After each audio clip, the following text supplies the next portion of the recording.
Subscribe now and press the bell icon. Never miss an update.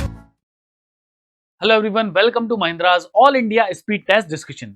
तो speed test के discussion के time पर आज हम लोग जो ST10 मैथ्स के क्वेश्चन है, स्टेट टेस्ट थी, उसके क्वेश्चंस का आंसर फाइंड करते हैं, देखते हैं उनकी सॉल्व करने की शॉर्टेस्ट और बेस्ट अप्रोच क्या है। तो जहां पर हमारा सबसे पहला क्वेश्चन था कि हमारे पास 15,000 रुपए का सम है।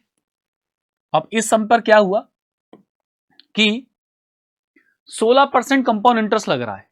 लगने के साथ क्या है कि सेकेंड ईयर और थर्ड ईयर के चक्रवृद्धि ब्याज में अंतर कितना आएगा ये बताना है। तो भाई देखो, इसको सॉल्व करने का तरीका क्या है। सबसे पहले हम 16,000 को लिख लें। जब आपका पहला साल कंप्लीट होगा, तब आपको इस पर इंटरेस्ट मिलेगा। कितना? भाई 15,000 रुपए है। 15,000 है, 16% इंटरेस्ट है 15,000। तब आपको 16% इंटरेस्ट लगेगा।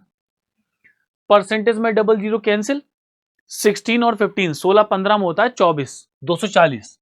तो ये आ जाएगा आपका 2400। ये आपके पहले साल का इंटरेस्ट है।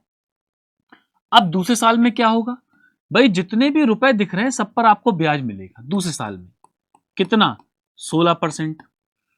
तो ये हो जाएगा आपका 2400, और इस ब्याज के ऊपर भी ब्याज मिलेगा आपको 16%। तो कितना होगा? 16 चौक 64 का 4 हासिल 6, 32 6 38, 384, 384। ये आपके दूसरे साल का ब्याज आ गया। हमें तीसरे साल का ब्याज भी निकालना है, तभी तो हम लोग क्या करेंगे, उसका अंतर कर पाएंगे। तीसरे साल में एक यहां पर मिलेगा, एक यहां मिलेगा, एक यहां मिलेगा, और एक लास्ट में मिलेगा। क्या? ब्याज। तीसरी बार भाई 16% 2400, इसका 16% अभी निकाला था 384, और तीसरी बार में इसका भी 16% यानी कि 384, और अंत में इस पर भी आपको 16% मिलेगा। तो पहले गुणा कर लो। 16%, 16 चौक 64 हासिल 6, 16 अट्ठे 128 प्लस 6 134, 34 का 4 हासिल 13, 16 3 48, 10 58 और 3 61। तो 61 44। भाई प्रतिशत हटाओगे, बटे में 100 आएगा, यहां पर पॉइंट लगा दो। क्वेश्चन क्या बोलता है? सवाल बोलता है कि आपको अंतर बताना है दूसरे और तीसरे साल के ब्याज में। तो जरा देखो भाई, दूसरे साल का ब्याज कहां है? ये पीला पीला वाला ऊपर वाला हटा दो, और तीसरे साल का ये सारा है। इनका अंतर करना है। भाई जब मैं अंतर करूंगा तो अंतर करने पर ये कैंसिल हो जाएगा और एक ये कैंसिल हो जाएगा। तो कौन बचेगा? 384 और 61 44। तो डिफरेंस कितना आएगा? 384 प्लस 61.44। तो ये बन जाएगा आपका 44, 4 और 1 5, 8 से 14 का 4 हासिल 1, 445.44 रुपए जो है हमारा आंसर ऑप्शन संख्या बी बनेगा। अगला सवाल, अब क्या लिखा है? 24 सेंटीमीटर ऊंचाई के 7 सेंटीमीटर वाले ठोस समकोण वृत्तीय बेलन से हमने समान ऊंचाई और आधार का एक शंकु हटा दिया। एक चीज ध्यान रखना, जब किसी बेलन से समान ऊंचाई और आधार का शंकु हटाते हैं तो जो बचा हुआ आयतन है, रिमेनिंग वॉल्यूम जो है, बचा हुआ जो आयतन है वो बचता है हमारे पास 2/3 पाई आर स्क्वायर एच। अगर एक बेलन में से एक शंकु को हटाया जाए, मतलब वो ऐसे बोल रहे हैं कि ये रहा हमारा बेलन, इसमें से शंकु को हटा दिया जाए। ठीक, शंकु को हटा दिया जाएगा तो जो बचा हुआ पार्ट है, मतलब बचा हुआ का मतलब क्या, ये जो है उसका आयतन 2/3 हिस्सा बचता है। ठीक, तो क्या होगा? 2/3, पाई की वैल्यू 22/7, आर त्रिज्या 7 गुणा 7 और ऊंचाई 24। अब इसको हल कर लें। 7 से 7 तो बड़ी जल्दी कट जाएगा, 3 से काट देंगे, 3 अट्ठे 24। अब देखो भाई, अब क्या करें हम? 22 की 7 से गुणा करो, 22 सत्ते 154 होता है। 154 की मतलब इन दोनों की गुणा 154 बनेगी। इसकी 8 से गुणा करो, 8 चौक 32 का 2 हासिल 1 हासिल 3, 8 पंजे 40, 3 43 का 3 हासिल लगा 4, 8 के 8 4 12, ये आ गया। और 1232 का दोगुना, 1232 का दोगुना कितना हो जाएगा? 24 इसका 64 इसका, मतलब कि इसका आएगा 24 64 सेंटीमीटर क्यूब, और ऑप्शन नंबर डी हमारा उत्तर बन जाएगा। ये कर सकते हैं। और क्या किया जाए भाई, देखो ये जो हमारे पास संख्या थी गुणा में कौन कौन था, 2 गुणा 22 गुणा 7 गुणा 8, 8 सत्ते 56 में इकाई अंक 6, 6 दूनी 12, 12 में इकाई अंक 2 और 2 दूनी 4 में इकाई अंक 4। अगर सारे इकाई के अंक की गुणा की जाए तो केवल एक के ही अंत में 4 आता है, तो हम डायरेक्ट भी लगा सकते हैं कि हमारा 2464 हो जाएगा। गुणा करने की भी शॉर्ट ट्रिक समझ में आ जाएगी और इकाई के अंक वाली भी। अगला सवाल, एक खिलाड़ी है जिसने 18% रन बनाए हैं बाउंड्रीज यानी चौके छक्के मारकर, चौका मारकर 10% छक्के से उसके रन हैं और बाकी सर वो विकेट के बीच में भागता है। पूछा क्या है, find what is the percentage of runs, run का परसेंटेज क्या है made by between the wickets, जो उसने बीच विकेट के बीच में दौड़कर बनाए हैं, ऑफ रन्स मेड बाय 4, चौके से बनाए गए रन। भाई एक चीज देखो, एक मैच में जितने भी रन होंगे 100% होंगे। अगर आपके 18% चौके में गए, 10% वो 6 छक्के मार के बनाता है, तो जो बचा होगा 18 10 28 यानी कि 72% बचा होगा वो बिटवीन द विकेट, विकेट के बीच में बनेंगे 72%।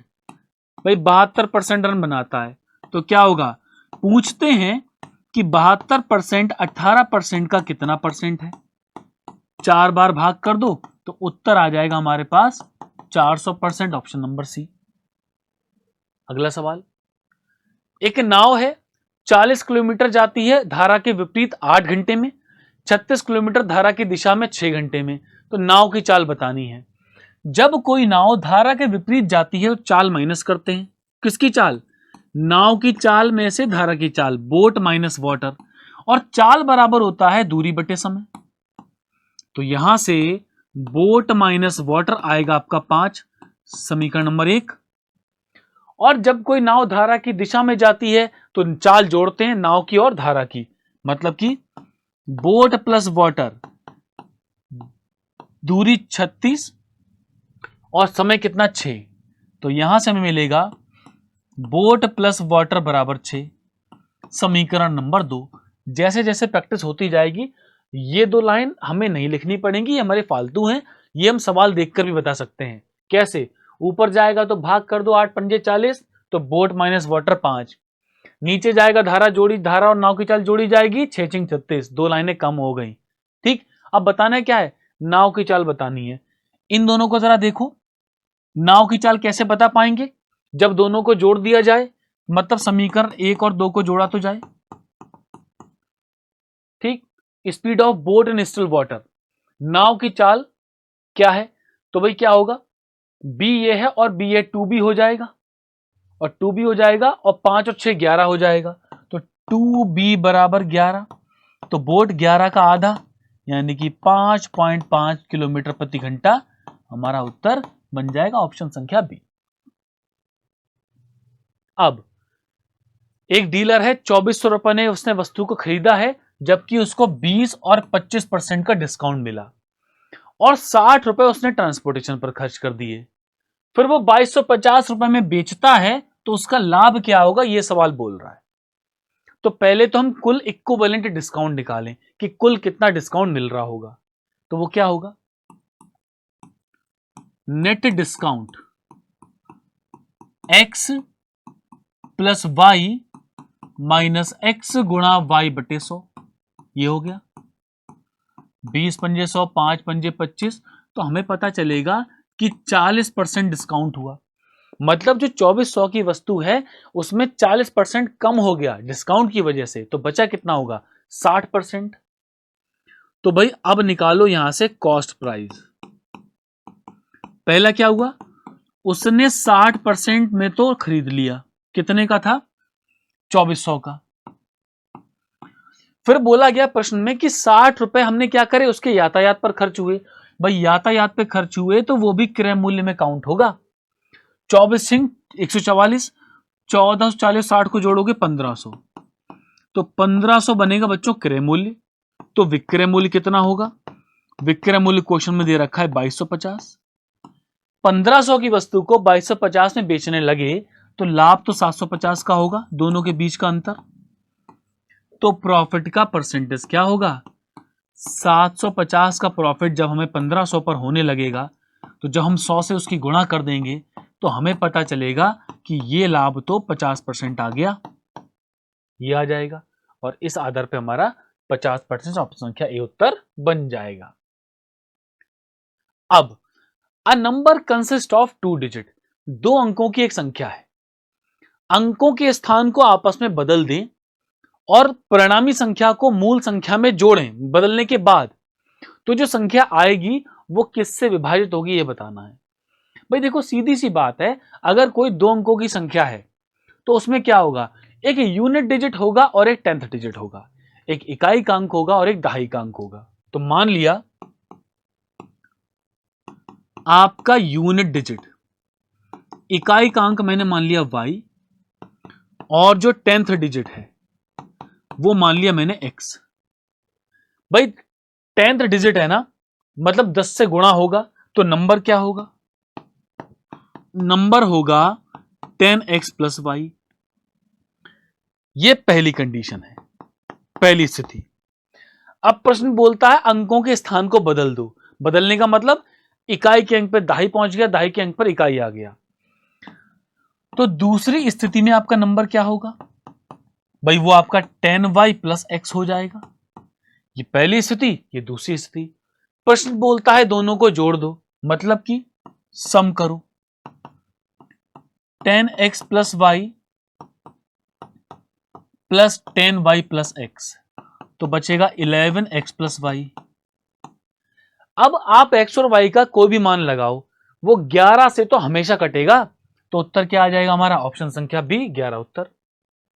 अगला, एबीसी ने व्यापार प्रारंभ किया 50,000 रुपए से। अब उसमें क्या था, ए ने 4,000 लगाए ज्यादा बी से, बी ने 5,000 लगाए सी से, उसके बाद टोटल प्रॉफिट हुआ 35,000, तो सी को कितना मिला ये बताना है।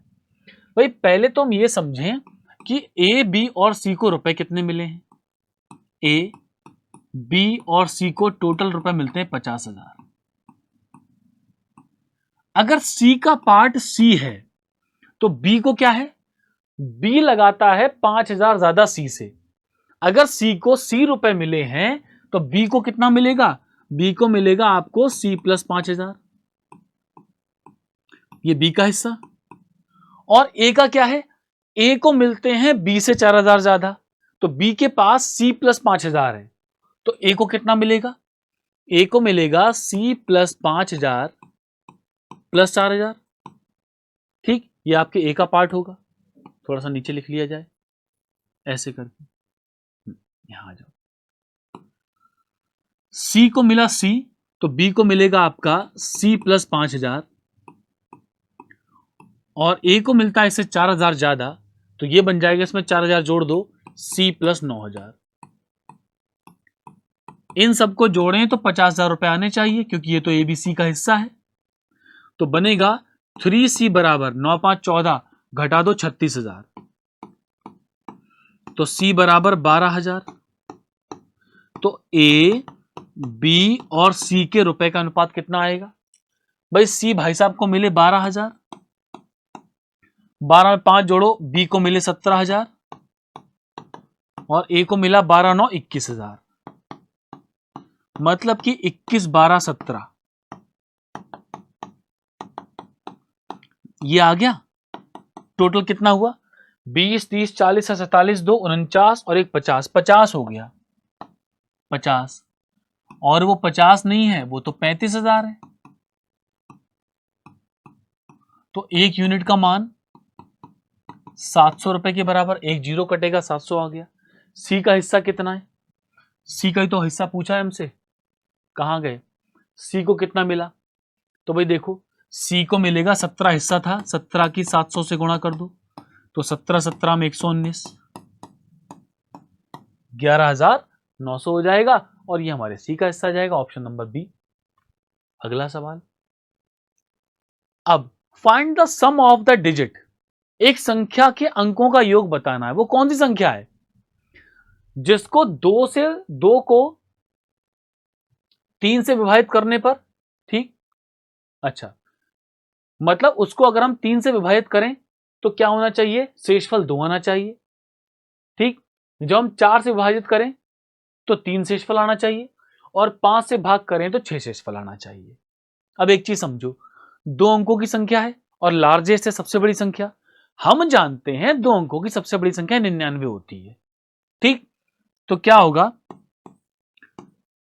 एलसीएम ऑफ किससे, 3 जिससे भाग कर रहे हो, 4 और 6, 3, 4 और 6 का एलसीएम निकाल लो 12, और इस 12 से 99 को भाग करो, तो हम जानते हैं 12 8 96 होता है, 3 बचा। अगर ये 3 यहां पर ना होता, ठीक, अगर 3 नंबर ना होता तो दी गई संख्या सब नंबर से कट जाती। ठीक, हमें तो कुछ और चाहिए। हमें क्या चाहिए, हमें एक ऐसी संख्या चाहिए जब उस संख्या को मैं 3 से भाग करूं तो 2 शेषफल हो, 4 से भाग करूं 3 शेषफल हो, और 6 से भाग करूं तो 5 शेषफल हो। तो आप एक चीज देखो, ऐसा लिख लो, 3 से भाग करने पर 2 शेषफल, 4 से भाग करने पर 3 शेषफल, और 6 से भाग करने पर 5 शेषफल, यही आ रहा है। ठीक, भाई यहां पर हमारे पास कॉमन डिफरेंस, संख्याओं के बीच में डिफरेंस कितना बन रहा है, अगर मैं देखूं 1-1 का डिफरेंस आ रहा है। ठीक, 1-1 का डिफरेंस आ रहा है, तो क्या करो, अगर 96 में से ये वाला शेषफल घटा दूं तो संख्या क्या होगी, संख्या 3 4 6 से कटने वाली हो जाएगी। लेकिन मुझे स्थिति कुछ और लानी है, तो ये जो बीच का अंतर आ रहा है संख्याओं के बीच में, मतलब कि 3 4 और 6 से भाग करने पर 2, 3 और 5 शेषफल बचे, इनके बीच में देखो कितना अंतर है, 1 का अंतर है। इन सबके बीच में 1-1 का अंतर है, ये वाला नहीं, ऐसे देख लो, इन सबके बीच में 1-1 का अंतर है। तो इस 1-1 के अंतर को बोलते हैं हम लोग कॉमन डिफरेंस। वो कॉमन डिफरेंस और माइनस कर दो तो कितना हो जाएगा, 3 घटाएंगे तो 96 में 3 घटाएंगे, सॉरी 96 नहीं था, 99 था, संख्या तो हमारी 99 थी। 99 में से 3 घटाएंगे तो 96 बनेगा, और 96 में से 1 घटाओगे तो 95 बनेगा। तो वो संख्या होगी 95। इसके डिजिट का सम ऑफ डिजिट का सम कितना हो जाएगा, 9 में 5 जोड़ा जाए तो आएगा 14, और उत्तर संख्या सी हमारा बनेगा 14 करेक्ट आंसर। मतलब क्या करना है, जिन जिन संख्याओं से आप भाग करते हो पहले तो आप उनका लासा ले लो, 3 4 6 का 12 लासा आ गया। 2 अंकों की सबसे बड़ी संख्या होती है 99, तो 99 को हम लासा से भाग करेंगे, 3 शेषफल बचेगा। अगर 3 शेषफल माइनस हो जाता तो संख्या क्या होती, 12 से कट जाती, और 12 से कट जाती अर्थात क्या होता, वो 3 4 6 से भी कटी जाएगा, क्योंकि 12 3 4 6 का लासा होता है। अब हमें क्या करना है, हमें कुछ ऐसा करना है कि 3 से भाग करने पर 2 शेषफल हो, 4 से भाग करने पर 3 शेषफल हो, और 6 से भाग करने पर आपका क्या हो, आपका 5 शेषफल हो।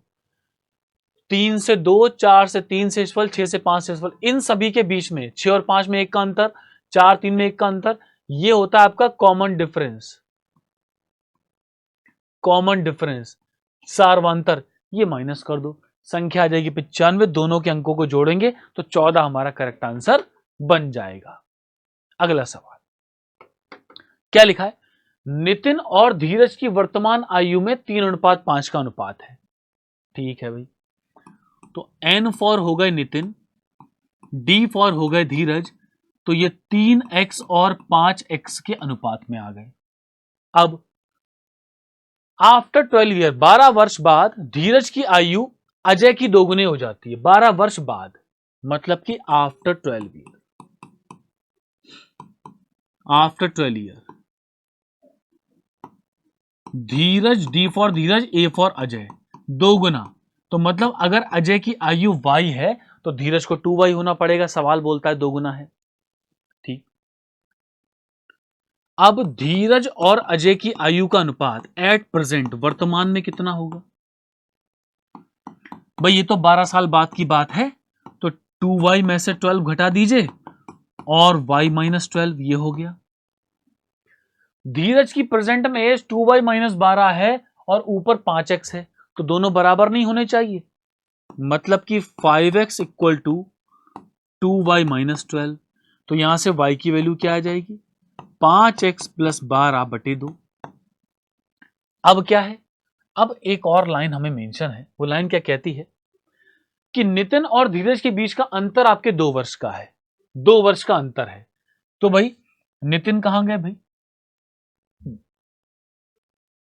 कहां? अच्छा, नितिन और अजय, अजय और नितिन, नितिन और अजय के बीच का अंतर 2 वर्ष है और ये प्रेजेंट वाला है। तो प्रेजेंट में हम बात करें किसकी? वाई। वाई कौन है? अजय। अच्छा, ये रहे अजय और नितिन कहां है? 3x। मतलब कि 3x minus 5x plus 12 divided by 2, इन दोनों के बीच का अंतर 2 होना चाहिए। तो 2 से गुणा कर दो।